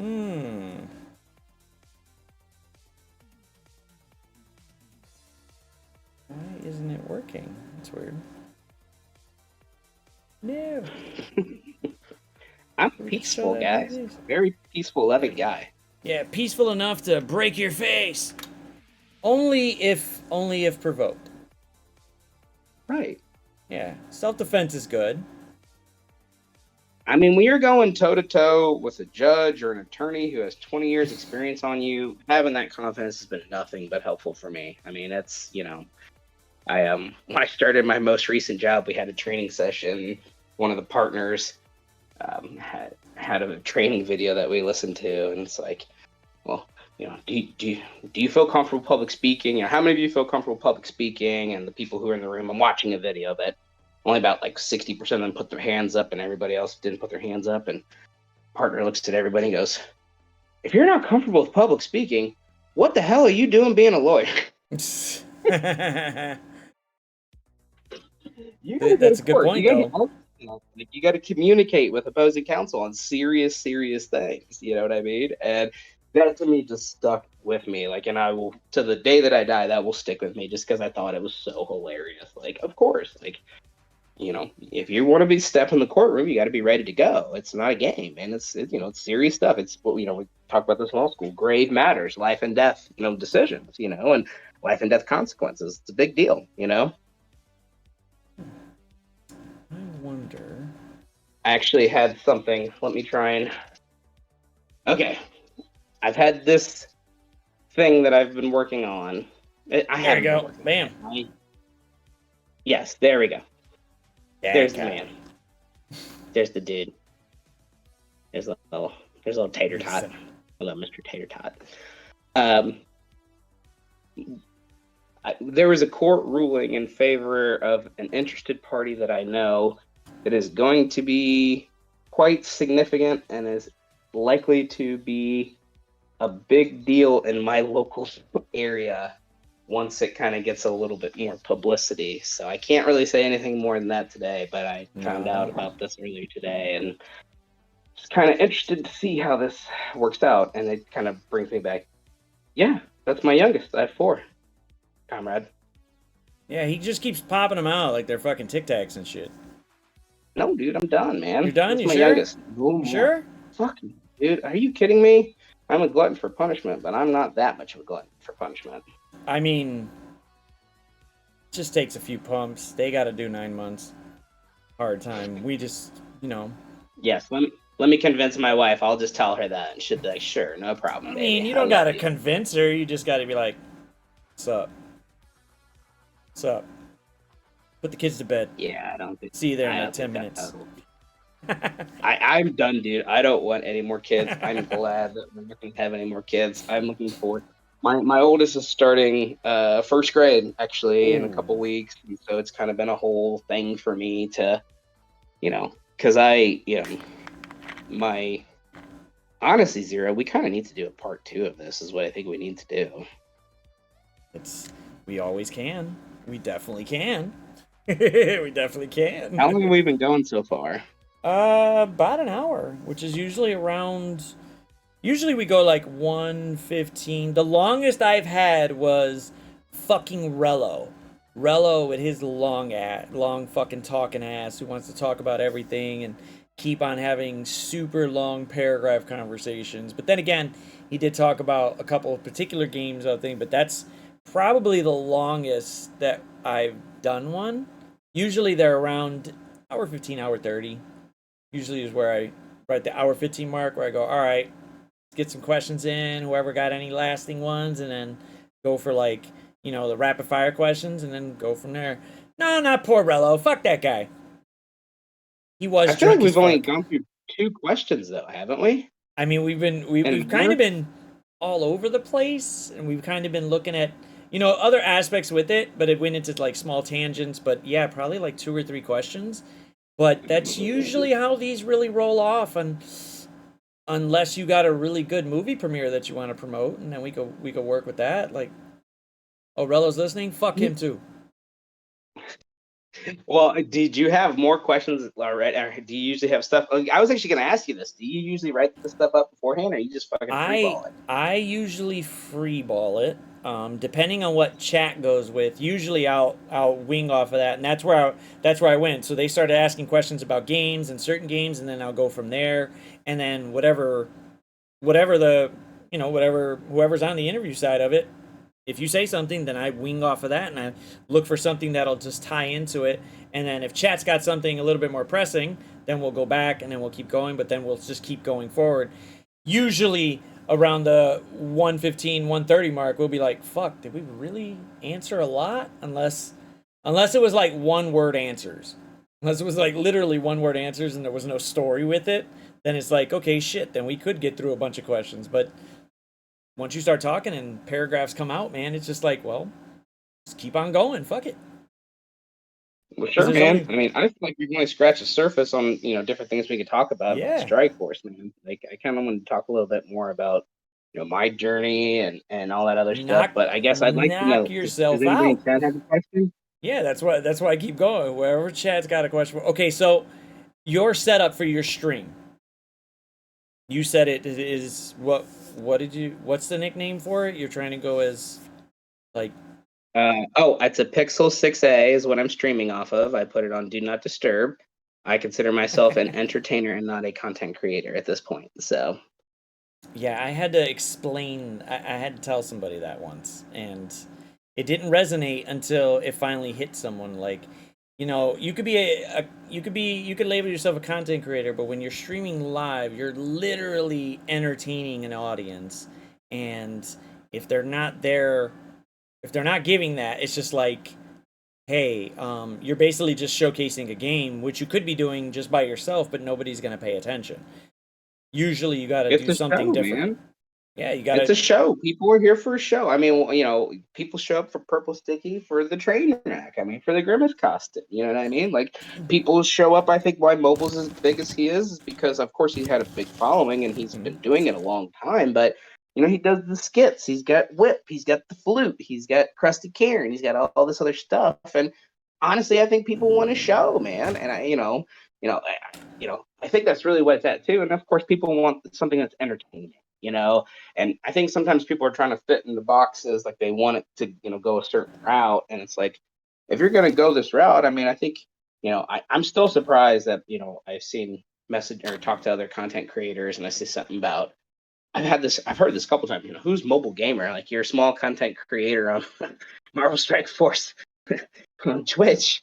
You're trying to make a name for yourself. You don't know who mobile gamer is. I mean, like, come on, like, okay, guys, like, that's, you got to know the lay of the land if you want to try and do this. You know what I mean? I don't think it would be a good idea for you to just go in this blind without any real connections or any real ability to do this and just hope that, hey, if I just, play a video game, I mean, sure, you'll get a following, you'll get some people to watch. I mean, I saw another content creator who was streaming off their phone actually, and they don't even turn on their microphone. They just text and chat. And I think I know what you're talking about. But it was like it would be so it would take him forever to answer one, and I'm just like, all right, cool. But I don't mind watching the gameplay because he's at a different point in the game, and seeing the matchups is a good thing because it's something different. Definitely something different. Yeah, but I'm again I'm trying to be mindful of that I'm giving somebody something that they want to watch. I mean, I woke up this morning, I stayed up super late last night, and I checked Twitch, and I saw that I had like over 40 views of my video on demand by the time I had fallen asleep and woke back up. And I was like, wow, like, holy moly, like, wow, like, the community, again, it's really about this connection, this community, the people that, really try and support each other, and, have a good time and just really enjoy this stuff, man. Like, it's great, we all just try and support each other, and I just hope that things will continue to grow. And again, I don't even have ads turned on, man. Like, I've got, I don't even care at this point. I'm much more worried about, having, people come and enjoy themselves with me in stream. And, again, I would love for there to be as much Marvel, Strike Force content as possible because it's fun. Like, you see a lot of the same people in chat, and the people that are new, I like to try and think we greet them. One of the things I really try and focus on when I'm modding for Mobile Gamer is to welcome and to greet people, and the people that like say hi to Mobile Gamer that he doesn't respond to, I try and say hi and acknowledge them because I want people to feel welcome. I want them to feel a part of this community. And, if you're a new player who's, the only thing is, mobile gamer off offer review, like just like me, like, I didn't know anything, and I download Twitch and start going down this rabbit hole and farther and farther and farther and farther. There is none yet. We haven't even talked about my current alliance structure. We never finished the thing about my old alliance. I mean, I guess what I'm saying. I think we got a lot more. Yeah, there's a lot. Here. There's a lot you can go with, but as you can see, there's a lot that we could talk about. But then there's all the little nuances in there, and it's just like I just let it go where it goes, because if I keep to a structure, then it feels like it's like a forced type of. I don't want to say. Kind of like I'm directing the interview, but unless it goes off like on a weird fucking tangent where we're going off like some crazy stupid thing where nobody's saying nothing about it and nobody's giving any type of comment, then I'll be like, yeah, maybe we need to go. But other than that, I just go where it goes, where everybody wants to talk about it, because sometimes some people can't talk about it or talk about anything other, because obviously most of the people in here know us from Marvel Strike Force. Maybe one or two might pop in that have no idea what the fuck it is. They're just clicking on it because. But I would say, hey, you know what? I'm just going to structure it as, hey, we'll have a nice little interview. We'll have a nice little chat. We might ask a few things or two, but I kind of take the questions from chat. Chat wants to ask something, knock yourself out. I can't guarantee that I'll get a response from him, but knowing TDatz, he'll more than likely give you an answer. Might not be the answer you want, but it'll probably be funny as shit when he does. So, dude, one of the cool things, just it'll be 3 weeks. I think tomorrow was 3 weeks is when I started doing this. Is when you get your Twitch summary and it shows you all the stats and stuff like that, and then you scroll down, it shows you who's streaming off web, console, whatever. The coolest thing to me has been by country. I expected it obviously to be mostly United States, but because I've been streaming at weird times, Australia, Russia, UK, of course, Saudi Arabia, Turkey, just like, wow. Like, and I was wondering, like, I see all these people in chat who don't say anything. And again, I get it. Well, then it kind of clicked in my head, like, well, maybe English isn't their first language, and they're just trying to have fun or just trying to learn or just want to watch. And they probably don't feel comfortable trying to say, like, hello, TDatz, I'm here and I'm from, Turkey, or I'm from Saudi Arabia, or something, you know what I mean? Like, well, that's just really what would be probably a cool thing that you could probably set up in like either the chatbot or the timers or whatever is to put up there if you're either because at that time it like that's basically morning and afternoon and early evening for them, the time you're streaming. So it's somewhere fitting in between there. So you're getting an actual viewer base that the majority of us would probably never see unless you're Bendable Straws, who's doing an 85-hour fucking stream or whatever. But you can actually influence a lot of players. Like, hey, you know what? Or viewers, hey, if you didn't know about this game, you can learn it. Here's where it is. Or you could put some type of interesting message in there that does pop up every so often. Like if you got a question or you don't know if you don't know how to answer it or ask it or whatever, just type it in the chat or send me something on Discord or something like that to where we could help. That way, at least they could feel somewhat that they can at least get some type of answer if they have a question. Because you are right, the majority of those people, majority of that side of the planet is awake in afternoon and dinner. For us, we're passed out, we're knocked out. But there's TDatz up at 3 o'clock in the morning going, I'm gonna fucking stream, people. I'm gonna stream for y'all. 3 o'clock is usually when I'm usually wrapping things up. Damn. I did start one at 6, and one at 6:30 last week. So, and again, it's just supposed to be fun, and it doesn't have to be a big thing. Like, guys, I know I'm supposed to have an OBS and sit in front of a computer and have trigger fire, do all this stuff. I know that that's what you're supposed to do, but I don't want to do that. I want to do my own thing, and I would encourage you all to do your own thing too, man. I mean, clearly, Zero, I've been hanging out in Zero's chat for a long time before I was ever like kind of getting serious about streaming. And Zero does his own thing. He's got his own show, and that's what I really do like about hanging out in your chat is that we have fun. We shoot the shit. Remember we were watching the Afro Man videos like a couple months ago, and just random stuff that isn't Marvel Strike Force related. It's just fun. Again, it's about the community for me. I just wanted to do something different, and I'm very tech savvy, so I try to do enough, but then I look at it and go, I want to do maybe just a little bit more. I never thought I would see on the side of like the OBS screen close to about 100 and maybe 150 fucking videos that I could play at any fucking point, because maybe trigger fire is not working, maybe the channel points aren't working on Twitch, but I never thought it would get to that point. I knew that people could do videos and sounds and stuff like that, but I was like, you know what, I'm gonna take that shit a step further and just keep on going and give people something different that's you don't normally see. Because if you look at a lot of the older veterans for Strike Force, when they were all around here, they had maybe 10, 15 channel points, if that, and it was something small, rinky dinky, whatever. Nah, fuck that. I'm gonna throw a video up of Kingpin fucking smashing a guy's head into the goddamn door. Yeah, that'd be pretty good. And then motherfuckers just kept playing it, and I was like, maybe I should slow it just a little bit down, because that's a long ass video. But it was a cool video when I saw it, and I'm like, fuck that, I'm gonna use it. So how about the baseball bat to the head? I think it was, I can't remember who, I think it was Sledge, but it's just the fact that that's there. That's oh fuck, it's not, what's the other one? The things, the Untouchables? The Untouchables? Okay. Yeah. It's been a while. And then that's the one about Al Capone, right? Yeah. No. Okay. Wait, maybe I'm wrong. God, there's too many fucking videos and there's too many things for me to pop up with.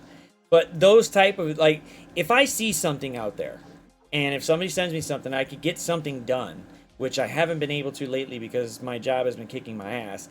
I want to make a lot of these videos into like channel points and squish them in there really fast, but I got to edit it, and then I got to shorten it down and then send it to Triggerfire, or keep it on my side and make it local, but I got to make it readily available to play it as soon as possible. But since I have a shitload of them, I've been trying to go, if I'm going to start this, I'm going to make sure everything is set. Now, I know you do everything off your phone. I recently learned how to use my dumbass phone as a stream deck. Ooh. So, instead of me buying an expensive ass stream deck, and it only got about maybe 32 or 40 functions, I can set up the buttons however I want, switch between certain scenes and stuff like that, switch between different loads on there, and set up the buttons however I want to where I can get certain things to play, switch, whatever. And I was actually thinking about it right here, going, instead of me clicking back and forth between OBS, like to switch certain views or angles, I could do it on my phone, which I just happen to have a Fold, and it's fucking huge. So it would be easier for me, but I'm frugal, so it's fucking free. That's a big phone, man. Show me that phone again. I enjoy it, bro. I really enjoy it. So here, I'll even bring up Strike Force on it too. Your phone tablet, is that what that is? Yeah, it's the Phone. There it is. Boom. So God, while it's loading, it's a freaking tablet, dude. It's a tablet. It's literally there, and you'll see me going at it, and it does look huge, and then you're just like, boom, gone. I fold it. For me, because I'm sitting, so I just put it under my leg, and it's gone. That's it. Boom. Nothing. Don't gotta worry about shit. But I feel like I think we got to do a part 2 of this, because I feel like there's a lot more we haven't even started, and I hear my kids getting a little skittish, so I should probably wrap this up relatively soon. Yeah. But I want to talk to you guys. Let's just do a quick preview. Topics that I would like to talk about for a part 2 would include, the transition from me at my old alliance, and that whole thing. And then how Marvel Strike Force has personally affected my life and affected me where I am in a positive way and in a professional way as well. I want to talk about transitioning to the Brotherhood of the Storm and what that has been like, being in Knights of Stormbreaker and in their cluster generally. I would also like to talk about moderating for the different people, that, all the different mods that I moderate for and the challenges and what that's like. And of course, probably for last, we could probably tell the full Grimace story. And you can hear it from the man who made it happen, direct from the horse's mouth. That, I will tell you all. I didn't think that was going to occur, but when I think me and Sticky were talking or whatever, we were doing something, and he was just like, it's pretty much taken a life of its fucking own, and I really want to just run with it. And I'm like, why don't you just go with it? It's like, but I don't know. And then he said something like, I can't believe it, man. They really want me to buy a costume. I'm like, fucking go with it. See what happens. See what fucking happens. See what happens. And there you go with the whole community again coming through. They did not have to. There was no obligation to do so, but the community said, fuck that. We want to see Grimace pop up on stream. And the community made it happen, which is outrageous. Outrageous. I could understand, like, maybe getting a figurine or making up some. We don't have to mention Run 7's version of Grimace, but we know he attempted to make a Grimace costume. It just didn't go in that fucking direction. But it was a good try. Well, this is something we could talk about. This is something we could talk about in the stream. Is two things: intuition and vision. I had a vision. I had a vision seeing Purple Sticky in a Grimace costume. I had the wherewithal to actually, plan and execute and make it happen. So it's actually a hilarious tale that I love to tell. I love to tell. Get you back on here, man. That's funny hearing it from your perspective, because I messaged him like it started off kind of like as a half joke, like, oh, let's buy him a costume, and I just dropped that in there, and okay, let's buy him a costume, and he seemed really resistant at first, and then I messaged him over the weekend, and so yeah, it's really a fun story. It's really a fun story. Because there's a few of us in another just whole chat from it, and we're just like, why not? Just fucking do it. See what happens. And it you know what? I am happy that I got a happy birthday song from fucking Grimace. I feel privileged in Marvel Strike Force that I could have Grimace sing me happy birthday. That was the fucking big thing. Bam. Wait a minute. I missed Grimace singing you happy birthday?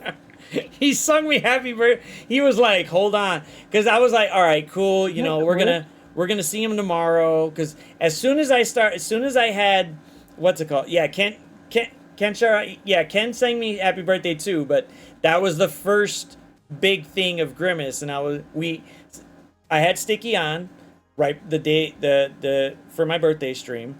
And it was right before Runs, the charity stream. And he was just like, hey, you know what? Do you want Grimace to sing you happy birthday? And I thought we were holding that off till tomorrow. And he's like, well, he could come out and make you, sing your little happy birthday song. If he wants to, sure. And then he popped it out, and I was like, holy shit. And again, this is this is the butterfly effect. You don't know how things are going to happen. He plays this stupid Grimace video that was ridiculous. Again, everything about it is ridiculous. We know it. That's what's hilarious about it. It's completely ridiculous and it's complete parody and satire. And then that transferred to the emote, and then kind of built up that whole thing about Grimace. And so that's kind of what inspired me to do that. I was like, what would be funny? Like, what if we saw Purple Sticky in a Grimace costume? Like, that would be really funny, and then kind of everything just kind of went from there, and to think about, it arriving as quickly as it did, arriving in time for your birthday, arriving in time for the fundraiser, all the stuff mobile and the community manager war, and, Yeah, it's been fun. It's been a fun couple of weeks in Marvel Strike Force on Twitch. I will make that a priority for part 2, so that way we can have that we can have that story specified and then get the logistics behind it. Because see, reading it's one thing, and then seeing it happen, but to see like to hear like the backstory of it, and then like the other stuff that nobody else gets to hear about is kind of fills in those gaps and go, wow, it's a good fucking story. It's been a wild ride, man. It's been wild. And I forgot the main important part is the interplay of the Grimace Shakes on TikTok and stuff. Oh, and so it's taking it to a whole other level. Like how is the timing of that? That's crazy. Oh shit! There he goes. Being in the right place at the right time, I guess. Like that's hilarious, man. Let's watch the clip, man. I want to see it. Hold on, let me bring it up. This shit's nuts. Hold on. But I don't think you'll be able to. Will you? I don't know if you'll be able to hear it unless you. I can watch it. It's fine. Okay, let's. Where's the other one? I hate you. There it is.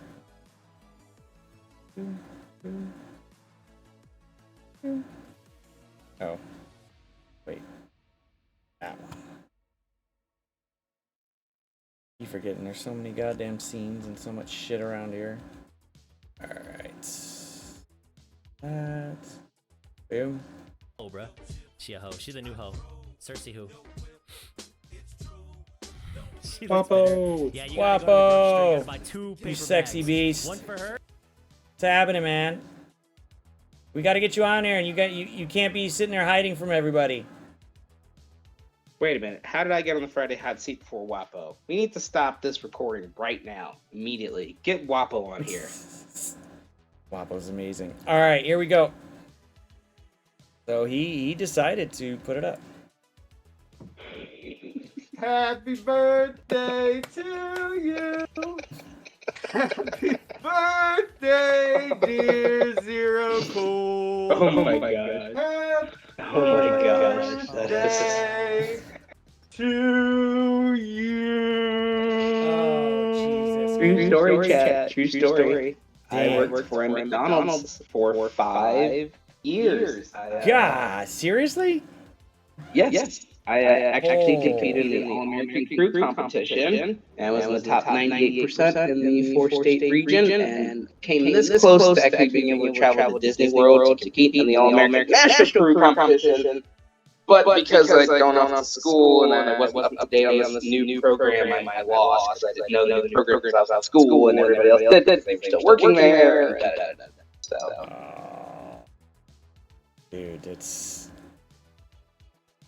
But again, I'm a big believer every single person in this world should have to work in customer service for no less than 2 years. Because again, being able to deal with the general public, and this is something I've talked to my wife about, is that you sometimes cannot underestimate the stupidity of other people. Like, I hate to say that, but like, some people just aren't there. Like, most people are, more or less good, kind people, but some people just aren't there, dude.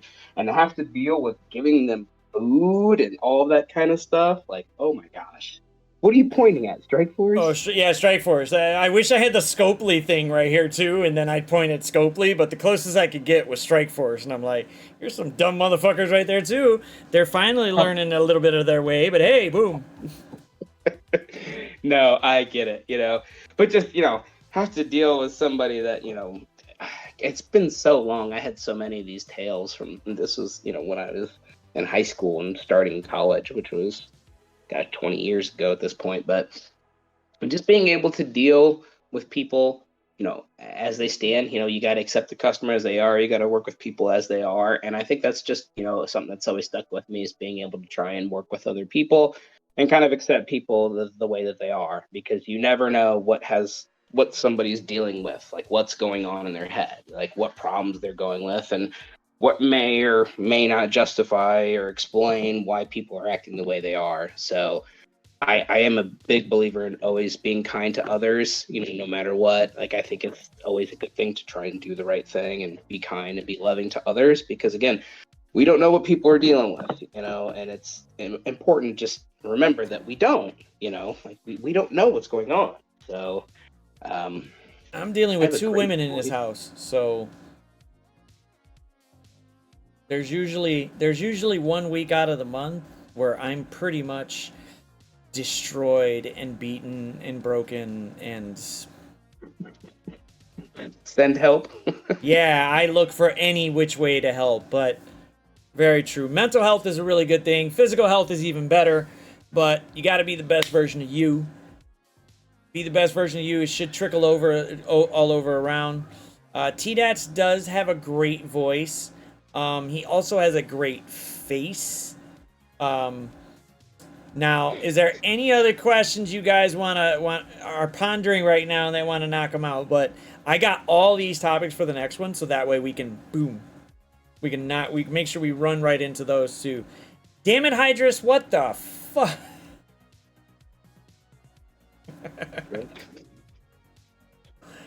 Oh fuck, man! Can't take that guy nowhere. Jesus Christ! Oh God. No, again, I've talked.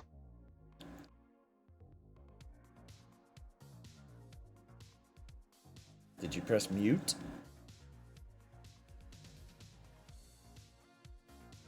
Oh no. Where did he go?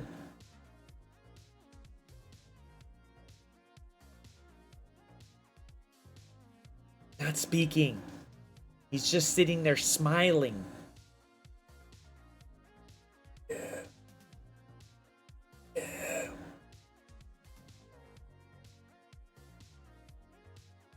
How about 2 hot seat guests?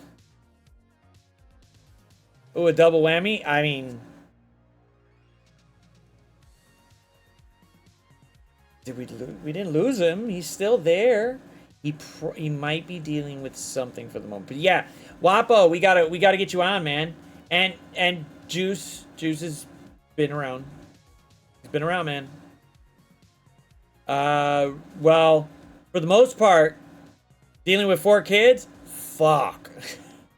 I don't know how he does it, man. I see my sister and my sister-in-law, and they both have 4 kids, and they are fucking beat. Their lives are fucking beat. They're just beat down. Can you guys hear me again? Now we can hear you. He's fucking back. You know what happened? I bet you one of my kids pulled out the Wi-Fi router, so my tablet got disconnected, so I jumped onto my phone. Oh, I thought maybe you pressed Alt F4 on your phone. No, I cannot leave you guys hanging with that. So, okay, all right. Personal injury. Appreciate every single day. You can see how things go horribly wrong. Trust me, guys. Double check. Be safe for yourself. Look after the health and welfare of your family and friends. It's very, very important to do that because, again, we get so caught up in our day-to-day about, rushing from place to place that sometimes I think we don't keep the big picture in mind. And I think that's ultimately the most important thing is keep the big picture in mind. Guys, like, you could die today.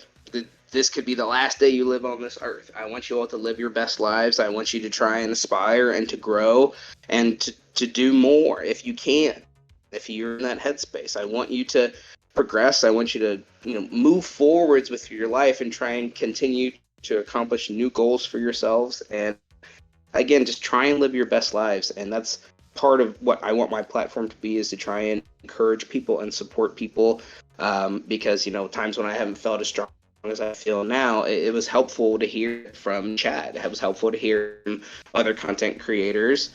It wasn't anything super major, but just having that encouragement and support, just helps, and I want to help people. Like that's one of my values, is helping people. If I can help somebody whenever I can, I will do it, to a reasonable degree, I work in downtown, so that's obviously challenged my ability to help sometimes, but just a little bit. But again, at the end of the day, I still try and still be kind, and that's what I think matters most, is being kind to others, and loving each other. Like, I think that's one of my values. Be kind and love each other, guys.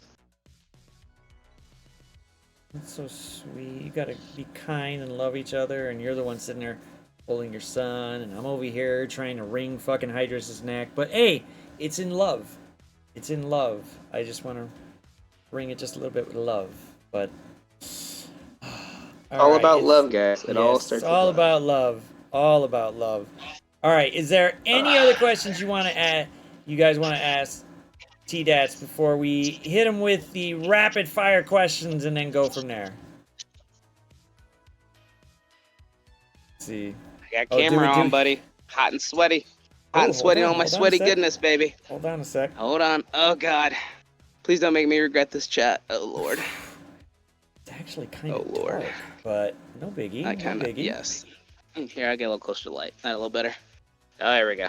Oh, not too close. Yeah, there you go. Hold on. Let me switch it over. Let's see that beard. You guys see that beard? Mm-hmm. Wait. Where is Discord? There it is. Boom.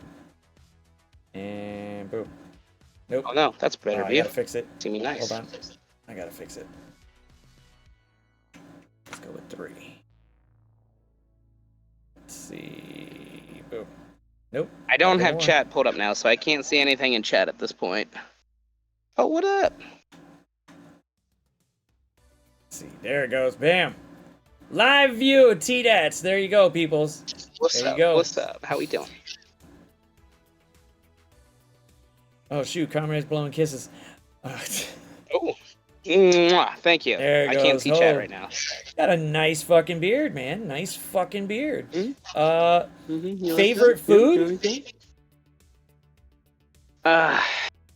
Avocados. Ooh, my man. Where did the TDatz name come from? There you go. Direct message me and I'll tell you the answer. Well, that's someone in chat was coming in. Oh shit, Taco! Thank you for the raid. What up, Raiders? Thank you. What up, Raiders? Yes, I'm hot and sweaty. Yes. TDatz, he's nice and sweaty for y'all. Nice and sweaty. Giving dwarves of Lord. Doing this for you guys. I made arrangements so I could hang out with you guys and talk and stuff. So we're gonna do part 2 of the TDatz interview. Yes, we're gonna have him back on for part 2. We're gonna make sure, and then we'll definitely ask him even more and more questions. But you do get to see his beautiful face. So it's a nice fucking beard, man. Nice fucking beard. Yeah, my hair's getting really long back here. At one point, my hair was all the way halfway down to the mid back. Like it was really, really, really long. That was kind of when I was entering my Jim Morrison stage. So yeah. This is a little bit of a remnant of the era. And I've been wanting to trim this, and I was going to do it before tonight, and I was going to shower and all that stuff. I was like, you know what, guys, fuck it. I don't care. I don't care. Perfectly fine. I don't care. Totally fine. I worked from home today, you know. Hey, so. Working from home is a good thing. Very good thing. Yeah, it's actually... I was going to talk about this earlier. The funny thing to me is how much I've actually enjoyed being in the office after working from home so much, you know. I mean... but again, I like my employer and I like my workplace, my coworkers, so that probably makes a difference. If I didn't like my coworkers in my workplace, like I probably wouldn't want to go to the office. So, and it helps with that bifurcation, which actually is very surprising to me. I thought I would be much more on like stay work from home, completely strong supporter, you know, side of things, but no, it's nice to kind of have that bifurcation, and then if you have the right planning, I think it's actually really easy to, hey, if I can get this done by this amount of time, I can leave, and then I can just leave it all and be ready to go for the next day, you know? No. So, I mean, there are benefits for both. It's just, you do appreciate going back to work, and you're like, wow, I get to see people.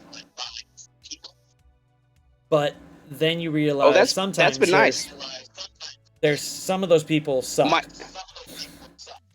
My assistant, like we have a new legal assistant that just started a couple months ago, and there was a problem with this document that we're having problems fixing it every time. And I'm like, well, why does this keep happening? Well, you know, I used the document that they told me to use. Well, did anybody double check to see if the document itself was screwed up? And probably you should fix the document before you then start with something else. And so I was gonna like send this email to my boss and say, well, I'm gonna talk to her about it. And I just stood up and I walked down the hall and I go, hey, you're using the document, because I knew she was doing the right thing. This is the document they told me to use. Well, the document they told you to use is wrong, so let's fix that. To save yourself a whole bunch of back-end stuff. Line spacing, justification. Like, we put together these, like, 15-page reports and stuff like that.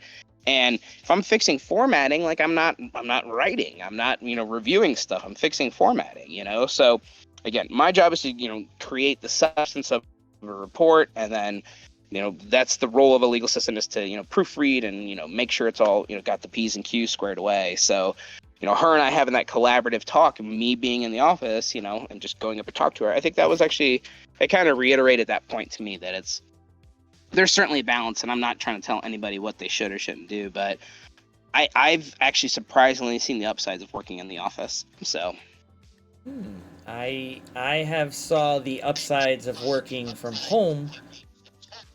How I do love my job.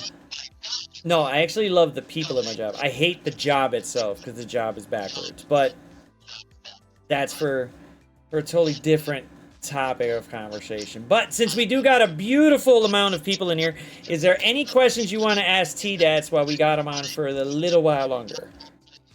F the office. Yes, Duchess, F the office. Unless you really like your job, then don't F the office. Don't shit where you eat. No. Shit where you eat. Trust me, I've felt that way for a long time. And again, if it wasn't for my particular circumstance, I probably wouldn't feel that way. So.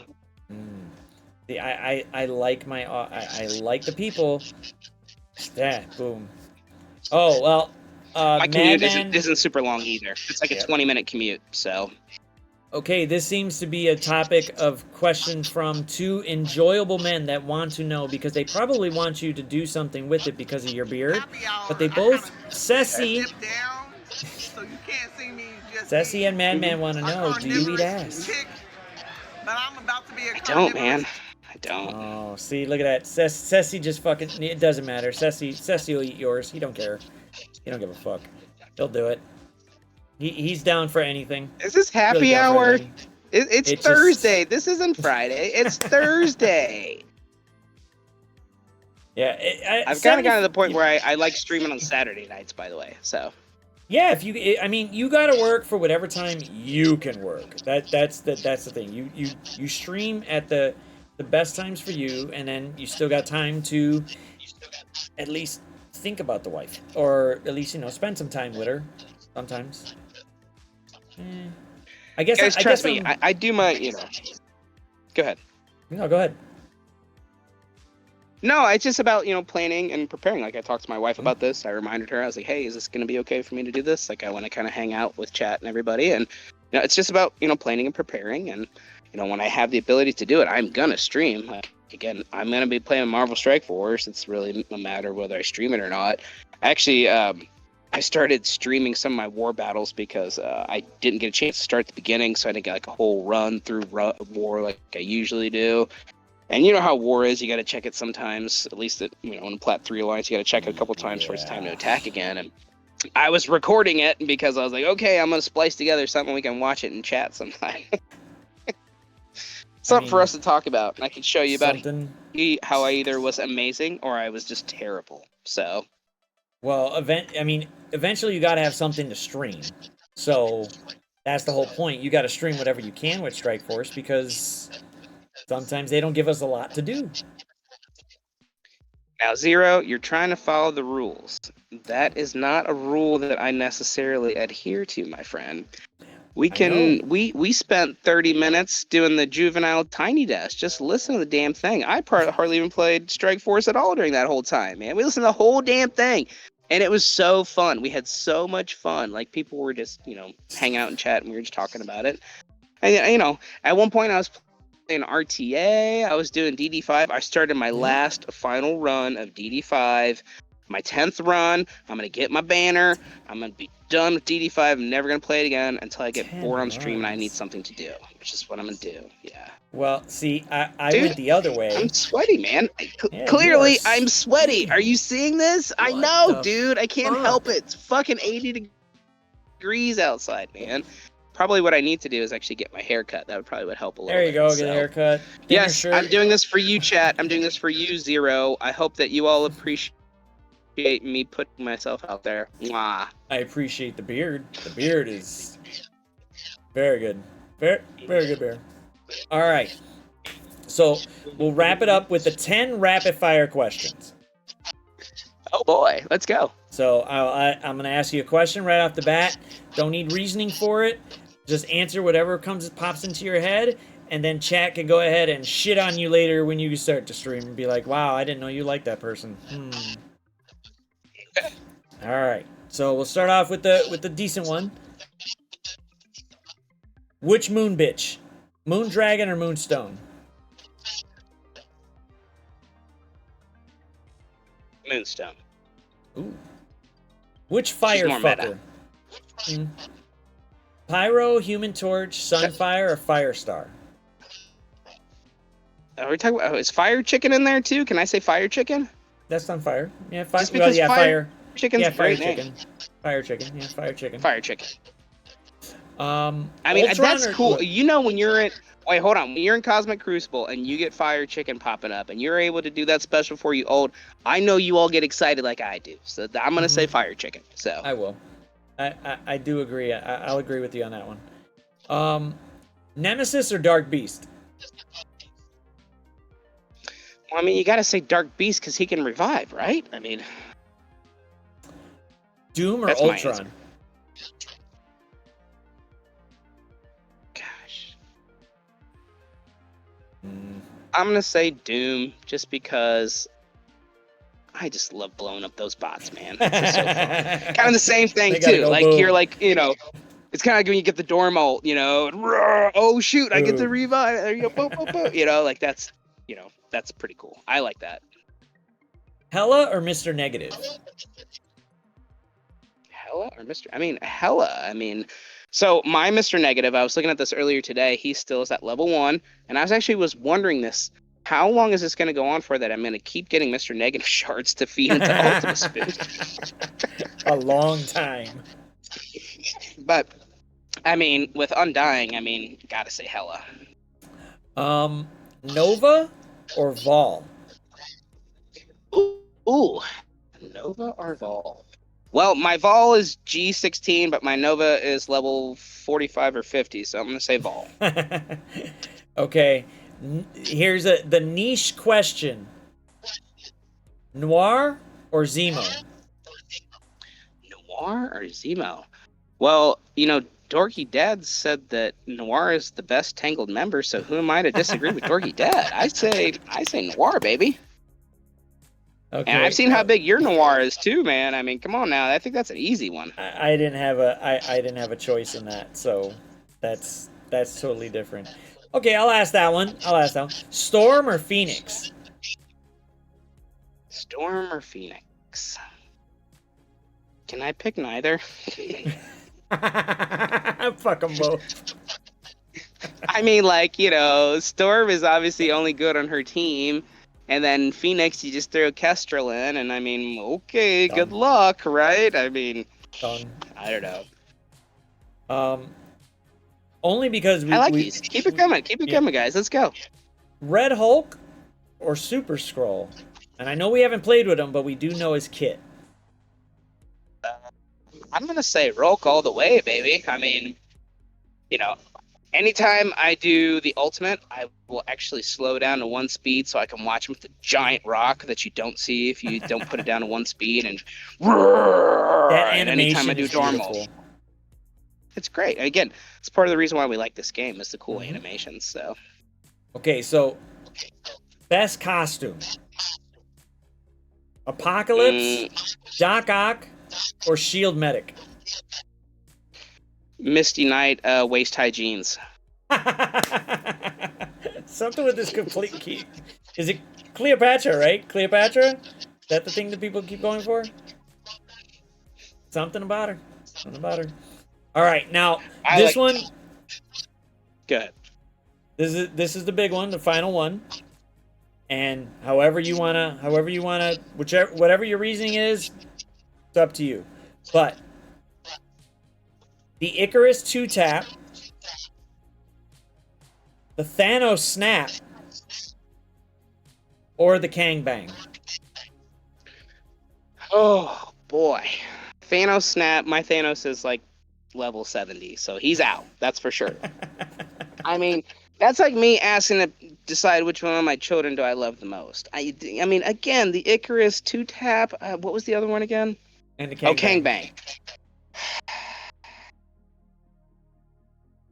I gotta say Kang Bang, man. I mean, there is just nothing better than a full 5-person Kang Bang. I mean, because again, maybe it's because it's newer and with the Cosmic Crucible MOE part of it versus, we've been having Icarus. He's what, 18 months in at this point. I'm gonna have to say that just by a hair, I love Kang Bang a little bit more. Okay, nothing wrong with that. Nothing wrong with that at all. Nothing wrong with that. Yeah. Don't make me regret this. I love you. Mwah. All right. Is there any other questions you guys want to ask TDatz or anything like that? Besides the fact that he is going to. When are you actually streaming, like time wise? When I feel like it. I consider myself a guerrilla streamer. Okay, so basically, watch out for your notifications and go stalk them if you want to. But or check it out on make demand. Sure to give I him do a follow. eventually plan to have a Discord channel. So. So make sure you give him a follow. Make sure you give him Make sure you go watch his videos. Make sure you definitely join him in his streams when he's talking to Turkey, Russia, whatever other side of the planet he's up for. So boom, it's not really good. Favorite MSF made up character. Howard the Duck. That answers your question technically, right? Yeah. Because I know he's in the MSF universe, but is he? I mean, he is, but yeah, because I mean, he's in What If, right? Right? Yeah, I mean, he's there. Yeah, he's there. I guess. Yeah. You realize my favorite made-up game. Did you realize that the DD rings require 15 wins? Oh, you're fucking with me. I checked it the other day. I know it's 10. Good luck. You gotta wake up a little bit earlier in the morning to catch me on that one. All right. Make sure you go check them out. Like I said, you got Discord set up yet, right? Or no? No, I don't. So I'm in the Brotherhood of the Storm. If you guys are not a part of the Brotherhood, I'd love for you to come join us, man. It's a great cluster. Updog, Mad Hatter, and Corporal Hicks deserve a big shout out because they do a great job running a great alliance. So great cluster. So. All right. Well, make sure to go check out TDatz. Give him a follow. Make sure you go ahead and rag him on profusely about that beard that he's got that is looking so majestic right there. The beard is just. Would you like to stroke it? I'm pretty sure Shark wants to because he wants to see you nice and sweaty. So I'm gonna have to watch the VOD because I haven't seen anything in chat. So I'm sure I'm getting absolutely roasted right now. I look forward to the roasting. Bring it on. I love your challenge. Let's go. Bring it on. All right, guys. Well, make sure to check out TDatz. I will see you guys in chat in a little bit. We will go ahead and end the interview, but I will be right back. So till the next one, y'all. For the next, we will definitely have a part 2 with TDatz. Definitely have a part 2 with TDatz. So till the next one, y'all. I'm rolling out. See you guys.